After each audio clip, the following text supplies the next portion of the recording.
Welcome to video class. Video ತರಗತಿಗೆ ವಿದ್ಯಾರ್ಥಿಗಳಿಗೆ ಸ್ವಾಗತ.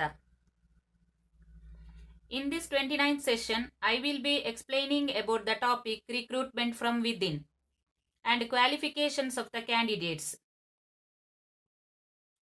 ಇಂದಿನ ವಿಡಿಯೋ ತರಗತಿಯಲ್ಲಿ ಘಟಕ 3 ಸಿಬ್ಬಂದಿ ಆಡಳಿತದಲ್ಲಿ ಬರುವ ಸ್ಥಾನ ಭರ್ತಿಯ ಎರಡನೆಯ ವಿಧಾನ ಭರ್ತಿ ಕ್ರಮವನ್ನು ವಿವರಿಸಲಾಗಿದೆ. First, let us see what we have studied in the previous session. Dear students, in the previous session, we have studied the meaning and methods of recruitment, that is direct recruitment. In this session, we shall study the meaning, merits and demerits of recruitment from within and qualifications of the candidates for the recruitment to civil service. ಪ್ರಿಯ ವಿದ್ಯಾರ್ಥಿಗಳೇ, ಹಿಂದಿನ video ತರಗತಿಯಲ್ಲಿ ನಾವು ಸ್ಥಾನ ಭರ್ತಿಯ ಅರ್ಥ ಮತ್ತು ಸ್ಥಾನ ಭರ್ತಿಯ ಮೊದಲನೆಯ ವಿಧಾನ ನೇರ ನೇಮಕಾತಿ, ಅದರ ಗುಣ ಅವಗುಣಗಳ ಬಗ್ಗೆ ತಿಳಿದುಕೊಂಡಿದ್ದೇವೆ. ಇಂದು ನಾವು ಸ್ಥಾನ ಭರ್ತಿಯ ಎರಡನೆಯ ವಿಧಾನ ಬಡ್ತಿ, ಅದರ ಗುಣ ಅವಗುಣಗಳು ಮತ್ತು ಅಭ್ಯರ್ಥಿಗಳಿಗಿರಬೇಕಾದ ಅರ್ಹತೆಯ ಬಗ್ಗೆ ತಿಳಿದುಕೊಳ್ಳುವ. The objective of this session is to enable you all to understand the meaning, merits and demerits of recruitment from within and qualifications of the candidates for the recruitment to civil service. ಇಂದಿನ video ತರಗತಿಯ ಉದ್ದೇಶ ವಿದ್ಯಾರ್ಥಿಗಳಿಗೆ ಸ್ಥಾನ ಭರ್ತಿಯ ಎರಡನೆಯ ಕ್ರಮವಾದ ಆಂತರಿಕ ನೇಮಕಾತಿಯ ಅರ್ಥ, ಗುಣ, ಅವಗುಣಗಳು ಹಾಗೂ ಅಭ್ಯರ್ಥಿಗಳಿಗಿರಬೇಕಾದ ಅರ್ಹತೆಯ ಬಗ್ಗೆ ತಿಳಿಸಿಕೊಡುವುದಾಗಿದೆ. Dear students, now let us understand the meaning of recruitment from within or promotion. When the vacant posts are made from among the persons who are already in service, it is called recruitment from within or promotion. ಆಂತರಿಕ ನೇಮಕಾತಿ ಅಥವಾ ಬಡ್ತಿ. ಈ ವಿಧಾನದಲ್ಲಿ ಈಗಾಗಲೇ ಇಲಾಖೆಗಳಲ್ಲಿ ಸೇವೆ ಸಲ್ಲಿಸುವವರನ್ನೇ ಸೇವಾ ಹಿರಿತನಕ್ಕೆ ಅನುಗುಣವಾಗಿ ಮೇಲಿನ ಹುದ್ದೆಗಳಿಗೆ ಬಡ್ತಿ ಅಥವಾ ನೇಮಕ ಮಾಡಲಾಗುತ್ತದೆ. ಇದಕ್ಕೆ ಬಡ್ತಿ ಎಂದು ಕರೆಯಲಾಗುತ್ತದೆ. ಇಲ್ಲಿ ಸೇವಾ ಹಿರಿತನಕ್ಕೆ, ಅನುಭವಕ್ಕೆ ಪ್ರಾಧಾನ್ಯ ನೀಡಲಾಗುತ್ತದೆ. Merits of recruitment from within or promotion. ಆಂತರಿಕ ನೇಮಕಾತಿಯ ಗುಣಗಳು. First one, it is essential for the creation of a true career service in government. In the absence of recruitment by promotion, there can be no career service.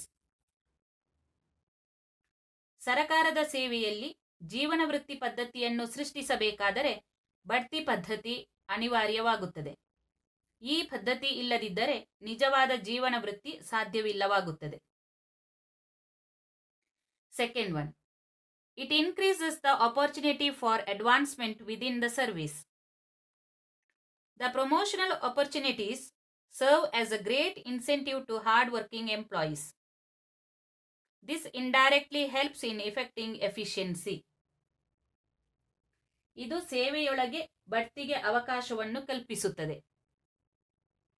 ಈ ಬಡ್ತಿಯ ಅವಕಾಶಗಳು ದಕ್ಷತೆಯಿಂದ ಕೆಲಸ ಮಾಡುವ ಅಧಿಕಾರಿಗಳಿಗೆ ಉತ್ತೇಜನಕಾರಿಯಾಗಿದೆ.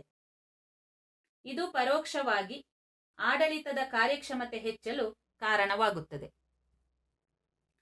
Third one, it secures persons with past administrative experience for higher positions. They can discharge their duties and responsibilities with ability and confidence without any fresh training in this work. It is therefore economical as cost of training is saved. ಈ ಪದ್ಧತಿಯಲ್ಲಿ ಉನ್ನತ ಅಧಿಕಾರ ಸ್ಥಾನಗಳಿಗೆ ಅನುಭವಿ ನೌಕರರು ದೊರೆಯುತ್ತಾರೆ. ಅವರು ತಮ್ಮ ಕರ್ತವ್ಯಗಳನ್ನು, ಜವಾಬ್ದಾರಿಗಳನ್ನು ಯಾವುದೇ ಹೊಸ ತರಬೇತಿಗಳಿಲ್ಲದೆ ಸಮರ್ಥವಾಗಿ ಮತ್ತು ವಿಶ್ವಾಸಪೂರ್ವಕವಾಗಿ ನಿಭಾಯಿಸಲು ಸಾಧ್ಯವಾಗುತ್ತದೆ. ಹಾಗಾಗಿ ಇದರಿಂದ ಸರಕಾರಕ್ಕೆ ಆರ್ಥಿಕ ಉಳಿತಾಯವಾಗುತ್ತದೆ. Fourth one, it relieves the burden of Public Service Commission. It avoids lengthy process of advertisement, scrutiny of applications, examinations, interviews, preparing the list of eligibles, etc. ಈ ಪದ್ಧತಿ ಲೋಕಸೇವಾ ಆಯೋಗದ ಕಾರ್ಯಭಾರವನ್ನು ಕಡಿಮೆ ಮಾಡುತ್ತದೆ. ಬಡ್ತಿ ನೀಡಲಾದಷ್ಟು ಹುದ್ದೆಗಳಿಗೆ ಈ ಆಯೋಗವು ಜಾಹೀರಾತು ಕರೆದು ಪರೀಕ್ಷೆ ಸಂದರ್ಶನಗಳನ್ನು ನಡೆಸಿ ನೇಮಕಗಳನ್ನು ಮಾಡಬೇಕಾಗಿಲ್ಲ. Next merit of the promotion is, it re-establishes the personnel relationship between the officer and the subordinate employees, which is lost if recruitment is made through external bodies like Public Service Commission. ಈ ಪದ್ಧತಿ ಮೇಲ್ದರ್ಜೆ ಮತ್ತು ಕೆಳದರ್ಜೆಯ ನೌಕರರುಗಳ ನಡುವೆ ಸುಮಧುರ ಬಾಂಧವ್ಯವನ್ನು ಉಂಟು ಮಾಡಲು ಸಹಾಯಕವಾಗಿದೆ.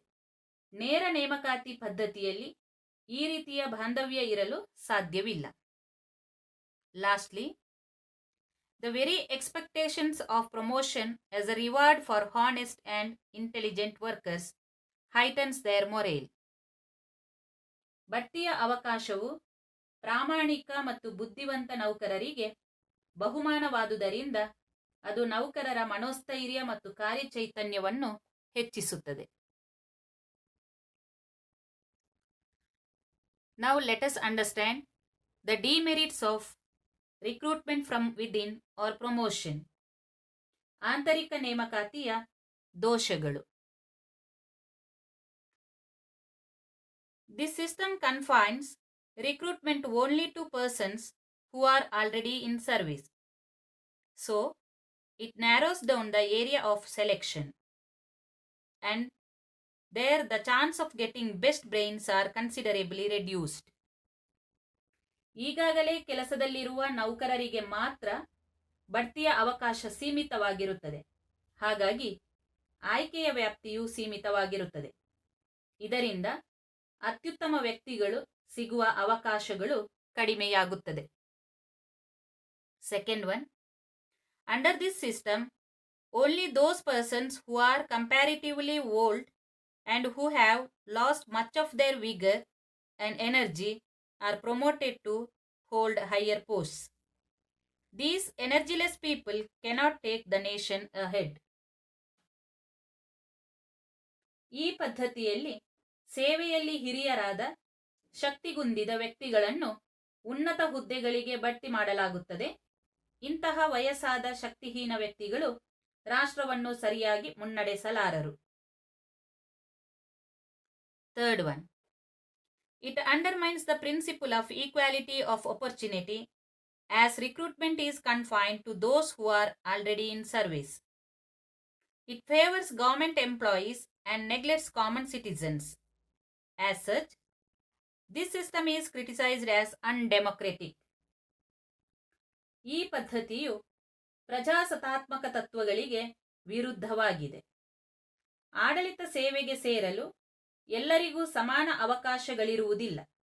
ಕೇವಲ ಸರ್ಕಾರಿ ಸೇವೆಯಲ್ಲಿದ್ದವರಿಗೆ ಮಾತ್ರ ಉನ್ನತ ಸ್ಥಾನಕ್ಕೇರಲು ಅವಕಾಶ ಕಲ್ಪಿಸುತ್ತದೆ.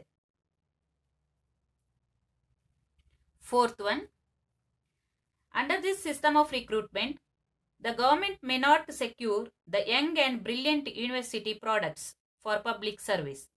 Hence, civil service can remain away from the mainstream of progress. ವಿಶ್ವವಿದ್ಯಾಲಯ ಮತ್ತು ಕಾಲೇಜುಗಳಿಂದ ಹೊರಬರುವ ಯುವ, ಮೇಧಾವಿ, ದಕ್ಷ ಜನರನ್ನು ಸಾರ್ವಜನಿಕ ಸೇವೆಗೆ ಸೇರಿಸಿಕೊಳ್ಳಲು ಈ ಪದ್ಧತಿಯಲ್ಲಿ ಸಾಧ್ಯವಿಲ್ಲವಾಗಿದೆ. ಹಾಗಾಗಿ ನಾಗರಿಕ ಸೇವೆಯು ಅಭಿವೃದ್ಧಿಯಿಂದ ದೂರ ಉಳಿಯುವ ಅಪಾಯವಿದೆ. Lastly, in technical and professional fields, development of new techniques requires new employees to provide leadership with the adoption of these techniques. But in this system, there is no scope to get such employees. ಕೊನೆಯ ಅವಗುಣವೇನೆಂದರೆ ತಾಂತ್ರಿಕ ಮತ್ತು ವೃತ್ತಿಪರ ರಂಗಗಳಲ್ಲಿ ಹೊಸ ತಾಂತ್ರಿಕತೆಯ ಬೆಳವಣಿಗೆಯಿಂದ ಅದನ್ನು ನಿಭಾಯಿಸುವ ಹೊಸ ನಾಯಕತ್ವ ಕಟ್ಟಬೇಕಾಗಿದೆ. ಆದರೆ ಈ ವ್ಯವಸ್ಥೆಯಲ್ಲಿ ಅಂತಹ ಪ್ರತಿಭಾವಂತ ಉದ್ಯೋಗಿಗಳನ್ನು ಪಡೆಯುವ ಅವಕಾಶ ಕಡಿಮೆ ಇದೆ. Qualifications of the candidates. Persons who wish to enter into public service are required to possess certain qualifications. Qualifications can be divided into two parts. ಅಭ್ಯರ್ಥಿಗಳಿಗಿರಬೇಕಾದ ಅರ್ಹತೆಗಳು. ಸಾರ್ವಜನಿಕ ಆಡಳಿತಕ್ಕೆ ಸೇರಬಯಸುವ ಅಭ್ಯರ್ಥಿಗಳಿಗೆ ಕೆಲವು ಅರ್ಹತೆಗಳನ್ನು ನಿಗದಿಗೊಳಿಸಲಾಗಿರುತ್ತದೆ. ಅಂತಹ ಅರ್ಹತೆಗಳನ್ನು 2 ವಿಧಗಳಾಗಿ ವಿಂಗಡಿಸಬಹುದಾಗಿದೆ. ಅವುಗಳೆಂದರೆ ಫಸ್ಟ್ ಒನ್, ಜನರಲ್ ಕ್ವಾಲಿಫಿಕೇಶನ್ಸ್, ಸಾಮಾನ್ಯ ಅರ್ಹತೆಗಳು. The general qualifications are citizenship, ಪೌರತ್ವ, ರೆಸಿಡೆನ್ಸ್, ವಾಸಸ್ಥಳ, ಸೆಕ್ಸ್, ಲಿಂಗ, ಏಜ್, ವಯೋಮಿತಿ. ಸ್ಪೆಷಲ್ ಕ್ವಾಲಿಫಿಕೇಶನ್ಸ್, ಎಜುಕೇಷನಲ್ ಕ್ವಾಲಿಫಿಕೇಶನ್ಸ್, ಶೈಕ್ಷಣಿಕ ಅರ್ಹತೆಗಳು, ಎಕ್ಸ್ಪೀರಿಯನ್ಸ್, ಅನುಭವ, ಟೆಕ್ನಿಕಲ್ ನಾಲೆಡ್ಜ್, ತಾಂತ್ರಿಕ ಜ್ಞಾನ. ಪರ್ಸನಲ್ ಕ್ವಾಲಿಫಿಕೇಶನ್ಸ್, ವೈಯಕ್ತಿಕ ಅರ್ಹತೆಗಳು. Now let us understand what are the general qualifications. ಸಾಮಾನ್ಯ ಅರ್ಹತೆಗಳ ಬಗ್ಗೆ ತಿಳಿದುಕೊಳ್ಳುವ. ಫಸ್ಟ್ ಒನ್, ಸಿಟಿಜನ್ಶಿಪ್, ಪೌರತ್ವ. In every country, only citizens are appointed to public service because citizens alone are patriotic and loyal to the state. Loyalty and faithfulness to the government are necessary for keeping the secrets of office, which has become so vital these days. ಸಾಮಾನ್ಯ ಅರ್ಹತೆಗಳಲ್ಲಿ ಮೊದಲನೆಯದು ಪೌರತ್ವ. ಸಾರ್ವಜನಿಕ ಸೇವೆಗೆ ಸೇರುವವರು ಆಯಾ ದೇಶದ ಪೌರರಾಗಿರಬೇಕು. ಏಕೆಂದರೆ ಸಾರ್ವಜನಿಕ ಸೇವೆಯಲ್ಲಿರುವುದರ ಜೊತೆಗೆ ಸರಕಾರಕ್ಕೆ ನಿಷ್ಠೆಯಿಂದ ಇರಬೇಕಾದುದು ಅಗತ್ಯ. ಇಂತಹ ಗುಣಗಳು ಕೇವಲ ಪೌರರಲ್ಲಿ ಮಾತ್ರ ಇರುವುದರಿಂದ ಅವರಿಗೆ ಮಾತ್ರ ಸಾರ್ವಜನಿಕ ಸೇವೆಗಳಿಗೆ ಸೇರಲು ಅವಕಾಶವಿರುವುದು. Second one, domicile or residence. Sometimes residence qualifications are required for entering into public service.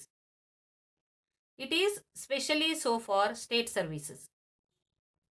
The purpose of this qualification is to provide employment to the sons of the soil. ವಾಸಸ್ಥಳ. ಕೆಲವು ವೇಳೆ ಸಾರ್ವಜನಿಕ ಸೇವೆಗೆ ಸೇರಲು ವಾಸಸ್ಥಳವನ್ನು ಅಗತ್ಯವಾದ ಒಂದು ಅರ್ಹತೆಯನ್ನಾಗಿ ಗೊತ್ತುಪಡಿಸಲಾಗಿದೆ. ಮಣ್ಣಿನ ಮಕ್ಕಳಿಗೆ ಅಥವಾ ಸ್ಥಳೀಯರಿಗೆ ಉದ್ಯೋಗಾವಕಾಶ ನೀಡುವ ಸಲುವಾಗಿ ಈ ಅರ್ಹತೆಯನ್ನು ನಿಗದಿಪಡಿಸಲಾಗಿದೆ. ವಾಸಸ್ಥಳ ಆಧಾರಿತ ಸ್ಥಾನಭರ್ತಿಯ ಕಾರ್ಯಕ್ರಮವು ಭಾರತದ ನಾಗರಿಕತ್ವಕ್ಕೆ ವಿರುದ್ಧವಾದ ಅಂಶವಾಗಿದೆ. ಅಲ್ಲದೆ ಸಂವಿಧಾನದಲ್ಲಿ ಪ್ರತಿಪಾದಿತವಾಗಿರುವ ಸಾರ್ವಜನಿಕ ಉದ್ಯೋಗಗಳಲ್ಲಿನ ಸಮಾನ ಅವಕಾಶ ತತ್ವಕ್ಕೆ ವಿರುದ್ಧವಾಗಿದೆ.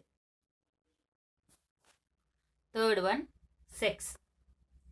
It is not many years ago when public service was the sole monopoly of man. No women were employed in the government departments, especially in the higher services. But due to the spread of the doctrine of equality and the aspirations of women to economic independence, the sex qualification has been removed from recruitment to public service in most of the countries. ಮೂರನೆಯ ಪ್ರಮುಖ ಸಾಮಾನ್ಯ ಅರ್ಹತೆಗಳು ಲಿಂಗ. ಇತ್ತೀಚಿನವರೆಗೆ ಸರ್ಕಾರಿ ಹುದ್ದೆಗಳು ಪುರುಷರಿಗೆ ಏಕಸ್ವಾಮ್ಯವಾಗಿದ್ದವು. ಮಹಿಳೆಯರಿಗೆ ಸಾರ್ವಜನಿಕ ಸೇವೆಯ ಪ್ರವೇಶದ ಮೇಲೆ ನಿರ್ಬಂಧ ವಿಧಿಸಲಾಗಿತ್ತು. ಆದರೆ ಸಮಾನಾವಕಾಶ ತತ್ವದ ವಿಸ್ತರಣೆ ಮತ್ತು ಮಹಿಳೆಯರ ಆರ್ಥಿಕ ಸ್ವಾತಂತ್ರ್ಯದ ಇಚ್ಛೆಯಿಂದಾಗಿ ಸ್ಥಾನಭರ್ತಿ ಕಾರ್ಯಕ್ರಮದಿಂದ ಲಿಂಗ ಪ್ರಾಧಾನ್ಯತೆಯನ್ನು ಕೈಬಿಡಲಾಯಿತು. Lastly, age. The age qualification of entrants in a matter of great importance. Some countries follow the practice of recruiting persons of young age for public service, while other countries believe in recruiting mature and experienced persons of advanced age. In India and UK, young persons are recruited to public service. ವಯೋಮಿತಿ. ಸಾರ್ವಜನಿಕ ಸೇವೆಗೆ ಸೇರಬಯಸುವವರಿಗೆ ಕನಿಷ್ಠ ವಯೋಮಿತಿಯನ್ನು ನಿಗದಿಪಡಿಸಲಾಗಿರುತ್ತದೆ. ಆದರೆ ಕೆಲವು ರಾಷ್ಟ್ರಗಳಲ್ಲಿ ಸಾರ್ವಜನಿಕ ಸೇವೆಗೆ ಯುವ ಅಭ್ಯರ್ಥಿಗಳನ್ನು ಆಯ್ಕೆ ಮಾಡಿದರೆ ಮತ್ತೆ ಕೆಲವು ರಾಷ್ಟ್ರಗಳಲ್ಲಿ ಹಿರಿಯ ಮತ್ತು ಅನುಭವಿ ನೌಕರರನ್ನು ಆಯ್ಕೆ ಮಾಡಲಾಗುತ್ತದೆ. ಭಾರತ ಮತ್ತು ಇಂಗ್ಲೆಂಡ್ ದೇಶಗಳಲ್ಲಿ ಕಡಿಮೆ ವಯಸ್ಸಿನ ಯುವಕರಿಗೆ ಹೆಚ್ಚಿನ ಅವಕಾಶ ಕಲ್ಪಿಸಲಾಗಿದೆ. Second important qualification is special qualification. In that, first one, educational qualifications. By educational qualifications is meant both the ordinary education that is acquired by the students in general educational institutions and the special education imparted in professional colleges. The British and Indian systems lay down definite educational qualifications for entrants. ವಿಶೇಷ ಅರ್ಹತೆಗಳು. ವಿಶೇಷ ಅರ್ಹತೆಗಳಲ್ಲಿ ಮೊದಲನೆಯದು ಶೈಕ್ಷಣಿಕ ಅರ್ಹತೆಗಳು. ಸಾರ್ವಜನಿಕ ಆಡಳಿತಕ್ಕೆ ಸಾಮಾನ್ಯ ಆಡಳಿತಗಾರರು ಅಲ್ಲದೆ ತಂತ್ರಜ್ಞರು, ವಿಜ್ಞಾನಿಗಳು, ವೈದ್ಯರು, ಇಂಜಿನಿಯರುಗಳು ಮುಂತಾದವರ ಸೇವೆಯು ಅಗತ್ಯವಿದೆ. ಆದುದರಿಂದ ವಿಶೇಷ ಶೈಕ್ಷಣಿಕ ಅರ್ಹತೆಗಳಿಗೆ ಮಹತ್ವ ಕೊಡಲಾಗಿದೆ. ಸೆಕೆಂಡ್ ಒನ್, ಎಕ್ಸ್ಪೀರಿಯನ್ಸ್, ಅನುಭವ. By experience means the training that a person receives in the actual performance of the work. This is usually required in technical service. ಎರಡನೆಯ ಪ್ರಮುಖ ವಿಶೇಷ ಅರ್ಹತೆ ಅನುಭವ. ಅಭ್ಯರ್ಥಿಯು ಸ್ವತಃ ತಾನೇ ಕಾರ್ಯನಿರ್ವಹಿಸುವಾಗ ಗಳಿಸುವ ತರಬೇತಿಯನ್ನು ಅನುಭವವೆಂದು ಕರೆಯಲಾಗಿದೆ. ಸಾಮಾನ್ಯವಾಗಿ ಎಲ್ಲ ಬಗೆಯ ತಾಂತ್ರಿಕ ಸೇವೆಗಳಿಗೆ ಈ ಅರ್ಹತೆಯನ್ನು ಗೊತ್ತುಪಡಿಸಲಾಗಿದೆ. Third one, technical knowledge. It means the possession of technical skill required for the proper performance of duties of that particular position. This is essential to fill up technical posts in public administration such as lawyers, doctors, engineers, mechanics, technicians, etc. Third one, ತಾಂತ್ರಿಕ ಜ್ಞಾನ. ನಿರ್ದಿಷ್ಟ ಹುದ್ದೆಯ ಕಾರ್ಯನಿರ್ವಹಿಸಲು ಅಗತ್ಯವಾದ ತಾಂತ್ರಿಕ ಪರಿಣತಿಯನ್ನು ಹೊಂದಿರುವುದೇ ತಾಂತ್ರಿಕ ಜ್ಞಾನವಾಗಿದೆ. ಉದಾಹರಣೆಗೆ, ಡಾಕ್ಟರರಾಗಲು ವೈದ್ಯಕೀಯ ಜ್ಞಾನದ ಅಗತ್ಯವಿದೆ. ಇಂದು ಹೆಚ್ಚಿನ ಸಂಖ್ಯೆಯಲ್ಲಿ ಇಂಜಿನಿಯರುಗಳು, ಕಾನೂನು ತಜ್ಞರು, ಶೀಘ್ರ ಲಿಪಿಕಾರರು, ಆರ್ಥಿಕ ತಜ್ಞರು ಮುಂತಾದವರು ಆಯಾಯ ಕ್ಷೇತ್ರಗಳಲ್ಲಿ ನೇಮಕಗೊಳ್ಳಲು ಅರ್ಹರಾಗಿರುತ್ತಾರೆ.